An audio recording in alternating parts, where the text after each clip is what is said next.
మత్తయి సువార్త 5వ అధ్యాయం 16వ వచనం, కొరింథీయులకు రాసిన మొదటి పత్రిక 6వ అధ్యాయం 20వ వచనం, దానియేలు గ్రంథం 5వ అధ్యాయం 22వ వచనం నుంచి అందరూ నాతో కలిసి చెప్పండి. మనుష్యులు మీ సత్క్రియలను చూచి పరలోకమందున్న మీ తండ్రిని మహిమపరుచున్నట్లు అనే చోట ఘనపరుచున్నట్లు అని రాయబడి ఉంటుంది వాస్తవంగా. సో మహిమపరచబడటం అన్నా ఒకే అర్థం కదా. రైట్, చెప్పండి. మనుషులు మీ సత్క్రియలను చూచి పరలోకమందున్న మీ తండ్రిని మహిమపరుచున్నట్లు వారి ఎదుట మీ వెలుగును ప్రకాశింపనీయుడి. కొరింథీయులకు రాసిన మొదటి పత్రిక 6వ అధ్యాయం 20వ వచనం. రైట్, నాతో కలిసి చెప్పండి. విలువ పెట్టి మీరు కొనబడిన వారు గనుక మీ దేహముతో దేవునిని మహిమపరచుడి. ఒకసారి అందరూ ఇక నా వైపు చూస్తూ ఈ వాక్యం వినండి. దైవజనమా, ఆ కృపగల దేవుడు ఈ దేహాన్ని తన ప్రశస్తమైన రక్తంతో కొనుక్కున్నాడు. నీ అరికాలు మొదలుకొని నడినెత్తి వరకు నీ శరీరములో ఉన్న ప్రతి అవయవాన్ని దేవుడు కొనుక్కున్నాడు. సంఘం ఎరగాల్సిన ప్రత్యక్షత ఏంటంటే మనం కొనబడిన వారిని. ఆమేన్. పెద్దగా ఎవరు మనం కొనబడిన వారిని. నీ శరీరం మీద నీకు అధికారం లేదు, నీ శరీరం మీద నీకు అధికారం లేదు, నా శరీరం మీద నాకు అధికారం లేదు. ఎందుకు? మనం కొనబడిన వారిని. కొనబడిన మనకు మన శరీరం మీద అధికారం లేదు. మరి ఎవరికి అధికారం ఉంది? కొనబడినది కొనినవాని సొంతం. కొనబడినది కొనినవాని సొంతం. ఇప్పుడు ఎవరి సొంతం? మనం. నా నోరండి, నా ఇష్టం అండి, ఆ బుద్ధిహీనపు మాట క్రైస్తవుడు మాట్లాడకూడదు. నా జీవితం అండి, నా ఇష్టం అండి, అది లోకస్తుల పదం, దేవునిని ఎరగని ప్రజల పదం. ఏ క్రైస్తవ యవ్వన బిడ్డ కూడా తల్లిదండ్రులతో మాట్లాడేటప్పుడు, సంభాషణలో మాట్లాడేటప్పుడు నా జీవితం అండి, నా ఇష్టం అండి, నేను ఎలా బ్రతకాలనుకున్నానో అలా బ్రతుకుతానండి అని ఏ క్రైస్తవుడు ఈ బుద్ధిహీనపు మాట పొరపాటున మాట్లాడకూడదు. జీవితం నీదై ఉండొచ్చు, నీ జీవితం మీద సార్వభౌమాధికారం దేవునిది మాత్రమే అయి ఉండాలి. ఎందుకు? నిన్ను కొనుక్కున్నాడు ఆయన. ఆమేన్. చూడండి, ఈ ఫోన్ నేను కొనుక్కున్న తర్వాత దీని మీద అధికారం నాకు అమ్మిన షాప్ ఆయనకు ఉంటుందా, నాకు ఉంటుందా? చెప్పాలి. దీని మీద అధికారం ఎవరిది? దీని మీద ఆధిపత్యం ఎవరిది? ఇది ఎవరు చెప్పినట్లు నడవాలి? గ్రహించు, నువ్వు కొనబడిన దానివి, కొనిన వాని సొంతం. నువ్వు కొనబడిన వాడివి, కొనిన వాని సొంతం. నీ దేహాన్ని ప్రభు కొనుక్కున్న తర్వాత లోకంలో కొంతమంది శరీరంతో జారత్వం చేస్తారు, ఇంకొంతమంది పైవచనాలు చెప్తాడు, వ్యభిచారం చేస్తాడు, త్రాగుతాడు, అక్రమ కార్యాలు చేస్తాడు, అపవిత్రమైన కార్యక్రమాలు చేస్తాడు. అది లోకస్తుడికి సబబేమో కానీ యేసు రక్తముతో విమోచించబడిన నీ జీవితంలో నీ శరీరముతో పవిత్రంగా బ్రతుకుతూ నువ్వు దేవుని మహిమపరిచేవాడిగా ఉండాలి. Praise the lord. సత్క్రియలు చేస్తూ దేవునిని మహిమపరిచేదానిగా ఉండాలి. అందరూ మాట్లాడినట్లుగా బూతులు నీకు తగినవి కావు. అందరూ మాట్లాడినట్లుగా సరసోక్తులు క్రైస్తవుడా నీకు తగినది కాదు. అందరూ మాట్లాడినట్లుగా వెకిలి మాటలు, ద్వంద్వార్థపు మాటలు, అపవిత్రపు మాటలు దేవుని బిడ్డలకు తగినవి కాదు. ఎందుకో తెలుసా? నీ నోటి మీద నీకు అధికారం లేదు. నీ నోటిని ప్రభు కొనుక్కున్నాడు.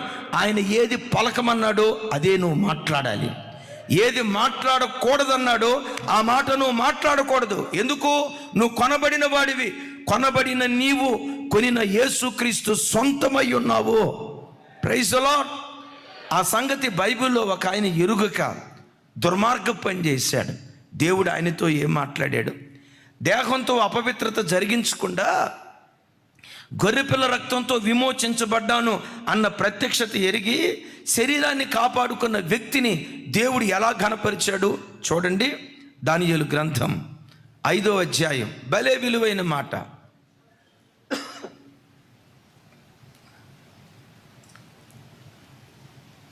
నాతో కలిసి ఈ మాటలు టిక్ చేసుకోండి, ఖరీదైన మాటలు. నాతో కలిసి, బెల్షాసరు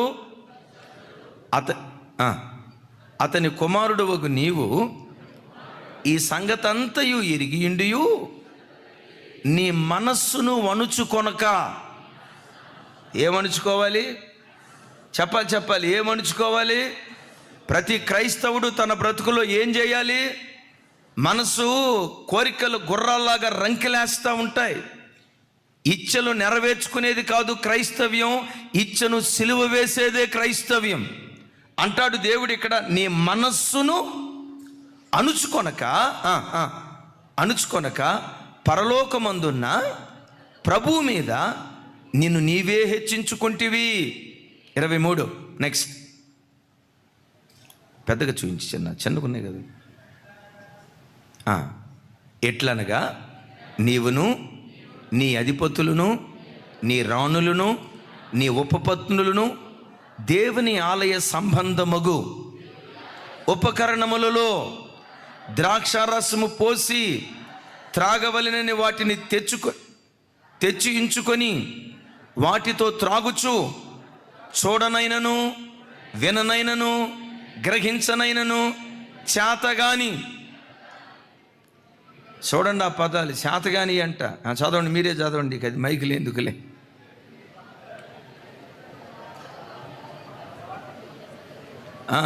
స్తుతించితివి గాని, ఇక్కడ ఒక మాట, ఖరీదైన మాట రాసి ఉంటుంది. నీ ప్రాణమును నీ సకల మార్గములను ఏ దేవుని వశమున ఉన్నవో ఆయనను నీవు ఘనపరచలేదు.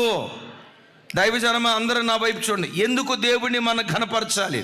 మన ప్రాణం, మనం వెళ్ళే మార్గం ఆ దేవుని వశంలో ఉంది. ఎవరి వశంలో ఉంది మన ప్రాణం? అసలు మనలో ప్రాణాన్ని పోసిన ప్రాణదాత ఎవరో? నువ్వు వెళ్తున్న మార్గం ఎవరి వశంలో ఉంది? దైవజనమా, నీ ప్రాణం దేవుని వశంలో ఉంది. అందుకని దేవుడు అంటాడు, నా వలన నీవు బ్రతుకుదువు, నా వలన నీవు దీర్ఘాయుష్యమంతుడు వగుదువు అంటాడు. Praise the lord. మన ప్రాణం ఎవరి వశంలో ఉంది? కొంచెం గట్టిగా, మన ప్రాణం ఎవరి చేతిలో ఉంది? మన జీవం ఎవరి చేతిలో ఉంది? అందుకని ఎవరిని కనపరచాలి? నువ్వు ఒక కార్యక్రమం నిమిత్తం వెళ్తున్నావు, ఒక ఉద్యోగం, ఒక వ్యాపారం నిమిత్తం వెళ్తున్నావు, నీ మార్గం ఎవరి వశంలో ఉంది? ఆయన సక్సెస్ అన్నాడా, నువ్వు సక్సెస్ అవుతావు. నువ్వు విజేత అవుదువు గాక. నువ్వు వెళ్తున్న మార్గంలో విజయాన్ని దేవుడు పలికాడా, విజయోత్సవంతో ఊరేగించబడతావు. ఒకవేళ నీ మార్గానికి దేవుడే విరోధైతే, నీ మేధస్సంతా ఉపయోగించి ప్రపంచమంతా నీ పక్షాన నిలవబడిన దేవుడు ఒక్కడు నీకు దూరం అయితే ఓడిపోతావు. అందుకనే పౌలు భక్తుడు అంటాడు కదా, దేవుడు మన పక్షమై ఉండగా. అది ఇంకోసారి చెప్పండి, దీన్ని ఆపోజిట్లో చెప్పండి. క్రైమ్ క్యాన్సర్ లాంటిది, దాన్ని పెరగనివ్వకూడదు. కాలం విలువ తెలిసిన మనిషి మాత్రమే ఏదైనా సాధించగలడు. దీన్ని ఆపోజిట్లో చెప్పండి. అమ్మ, చిన్నప్పుడు వ్యతిరేక పదాలు నేర్చుకున్నాం కదమ్మా, దీనికి వ్యతిరేకం చెప్పండి. ఎవరే నాయన, నాతో సాతాను ఆడిని ఎందుకు తీసుకొస్తారమ్మ ఇక్కడికి? ఆడేందుకమ్మా? రైట్, నాతో కలిసి చెప్పండి. దేవుడు మన పక్షమై ఉండగా మనకు విరోధి ఎవడు? ఎంతమంది విరోధులు లేచినా వాళ్ళతో దునుమాడేటట్లుగా దేవుడు కృప చూపిస్తాడు. తల కింద వాళ్ళ కుయుక్తులు చెతకదొక్కేటట్లుగా దేవుడు కార్యం చేస్తాడు. దేవుడొక్కడు నీకు అనుకూలుడైతే, దేవుడొక్కడు నీ పక్షాన ఉంటే ప్రపంచాన్ని జయించే విజేతగా దేవుడు నిలవబెడతాడు. నిన్ను గెలిపించే దేవుడే నీకు శత్రువు అయితే, నిన్ను గెలిపించే దేవుడే నీకు విరోధైతే, ప్రపంచమంతా నీ ప్రక్కన నిలవబడ్డా ఓడిపోతావు. దైవజనమా, ఇక్కడ దేవుడు మాట్లాడుతూ, నీ ప్రాణము నీ సమస్త మార్గములు ఏ దేవుని వశములో ఉన్నాయో ఆ దేవుణ్ణి నువ్వు ఘనపరచలేదు. మరి ఎవరిని ఘనపరుస్తున్నావు? చెప్పండి.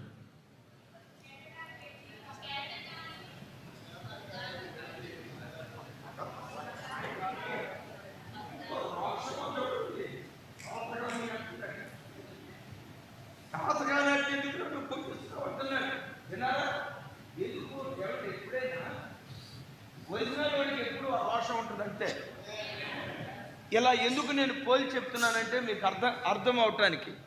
భార్య ఉంది, ఆ భార్య మీద చేయటానికి, భుజం మీద చేయటానికి భర్త ఒక్కడే తగినోడు. ఎవడో పరపురుషుడు వచ్చి ఆ భార్య మీద చేయేసిన, లేకపోతే ఆ భార్య వెళ్ళి ఇంకొక పురుషుడి దగ్గరికి వెళ్ళి నిలబడి ఆయన భుజం మీద చేయేసిన, అబ్బా నా భార్య అంత ప్రేమ కలిగింది అంటాడా భర్త? మొక్కలు చేసి వదిలిపెడతాడు. అంటే నేను అనే మాట రోషం అలాంటిది. నేను ఏ భర్తను గురించి చెప్తున్నాను అనుకుంటున్నారు? ఈ భర్తను కాదు, మనందరికీ పరలోకపు భర్త ఒక ఆయన ఉన్నాడు. ఆయన రోషము కలిగిన దేవుడు, ప్రేమ స్వరూపి. నిజమే, అందుకని సామెతల్లో రాసి ఉంటుంది, భర్తకు పుట్టు రోషం రౌద్రము గలది. అందుకని ఆయన ఎప్పుడు ఒకటే మాట అంటాడు, నేనే దేవుడను, నేను తప్ప ఏ దేశంలో ఉన్నా, ఏ ప్రాంతంలో ఉన్నా, ఎలాంటి ప్రజల మధ్యలో ఉన్నా ఎవరిని మనం విమర్శించకూడదు, ఒకళ్ళ జోలి మనం వెళ్ళకూడదు. బట్ నీ విశ్వాసాన్ని చాటి చెప్పే విషయంలో మాత్రం భర్తకు నీ మీద ప్రేమ పుట్టాలి కానీ రోషం పుట్టకూడదు. ఆమేన్ చెప్దాం, ఆమేన్. వీళ్ళు ఎవరిని కనపరుస్తున్నారట? వాటిని కనపరిచేటప్పుడు ఏం చేశారట? దేవుని మందిరపు ఉపకరణాలు తీసుకొచ్చి, అక్కడ ఒక చక్కటి మాట అంటాడు, చిన్న చూయించామాట, నాతో కలిసి చెప్పండి. దేవుని ఆలయ సంబంధములకు ఉపకరణములలో ద్రాక్షారసము పోసి. ఇంకొకసారి చెప్పండి, దేవుని ఆలయ సంబంధముకు ఉపకరణములలో ద్రాక్షారసం పోసి.